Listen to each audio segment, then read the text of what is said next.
Tadi saya kerja, terus pulang kerja ditelepon sama mbak saya, langsung pulang saya. Terus langsung nyariin. Tadi kejadian jam berapa?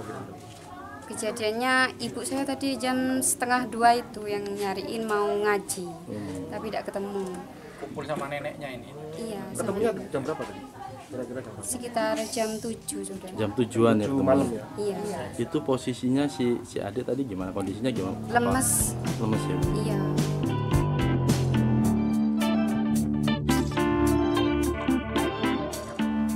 Terkait dengan anak yang diduga hilang ini kondisinya masih belum stabil, mungkin besok atau secepatnya kita akan melakukan penyelidikan lebih lanjut. Berapa korban?